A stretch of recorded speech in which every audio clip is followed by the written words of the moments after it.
Su pinche madre, qué buena manera de empezar la semana. Y es que qué tremenda despelucada le pegó la doctora Claudia Sheinbaum a Ernesto Zedillo. ¿Por qué no hablamos del FOBAPROA?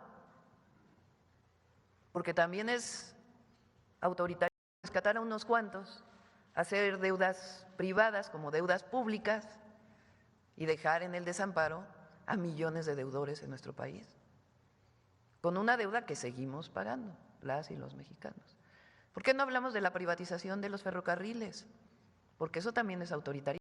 ¿O a quién le consultó cuando privatizó los ferrocarriles? Es que como ustedes recordarán, hace tan solo unos días al expresidente priista Ernesto Zedillo se le ocurrió andar hablando sobre el tema del poder judicial, democracia y autoritarismo. Entonces, letras libres, nexos, traen autoritarismo, se acabó la democracia en México. Esa es su nueva narrativa.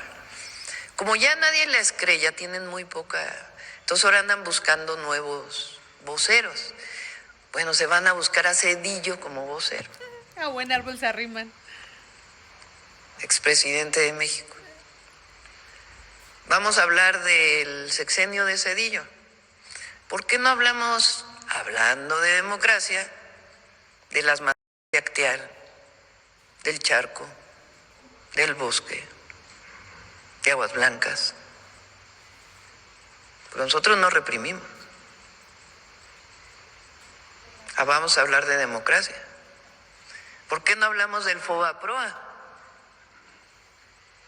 Porque también es autoritario rescatar a unos cuantos, hacer deudas privadas como deudas públicas y dejar en el desamparo a millones de deudores en nuestro país, con una deuda que seguimos pagando, las y los mexicanos. ¿Por qué no hablamos de la privatización de los ferrocarriles? No, hay todos porque calladitos. Eso también es autoritario. ¿O a quién le consultó A nadie. cuando privatizó los ferrocarriles? ¿A poco hizo una consulta pública? Obvio, ¿no? Para saber si los privatizaba o no. Y después acabó con los ferrocarriles de pasajeros y después se fue a trabajar a una de las empresas que fueron beneficiadas de la privatización. ¿O qué eso no es autoritarismo? Y corrupción. ¿O por qué no hablamos de la desaparición de la Corte? Ay, y la decisión a modo de una nueva Corte, impuesta por él, porque él propuso a cada ministro y ministra de la Corte. Ministro, porque eran hombres, de aquella época. ¿O por qué no hablamos del Consejo de la Judicatura, que estaba dirigido por la misma persona, presidenta de la Corte? ¿O que eso no es autoritarismo? ¿O por qué no hablamos de lo que dice la Bastida? Ya suéltalo, Claudia. De que le entregó al PAN, a petición del gobierno de Estados Unidos, el gobierno de México. ¿O que eso no es autoritarismo? ¿Eso no es entreguismo? Entonces, ahora resulta que Zedillo es el paladín de la democracia. Ernesto Zedillo asegura que la elección del Poder Judicial es mero autoritarismo. A ver, ¿qué no fue este mismo expresidente el que con un decreto cambió a todos los ministros de la Suprema Corte?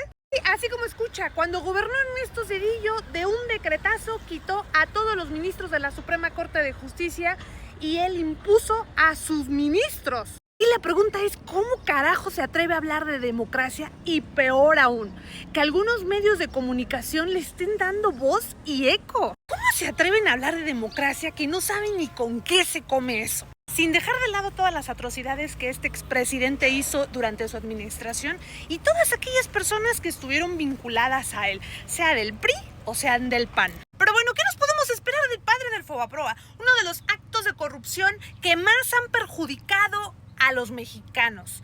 Vas a tener que pagarlo tú, tus hijos, tus nietos y posiblemente tus bisnietos. La deuda histórica más grande que ha tenido el pueblo de México. Y que hoy ese expresidente se atreve a hablar de autoritarismo y democracia, no cabe duda que el mundo está al revés. Digan, qué bueno que la presidenta haya puesto en su lugar a ese nefasto de Ernesto Zedillo y a todos sus aplaudidores. Bueno, mi gente hermosa, como siempre la última palabra la tienes tú. Ponme aquí en los comentarios qué piensas del nefasto de Ernesto Zedillo. Hoy esté hablando de la elección del Poder Judicial y se atreve a hablar de democracia y autoritarismo. ¿Con qué cara? Muchas gracias por todo su amor, respaldo y apoyo. Los quiero mucho.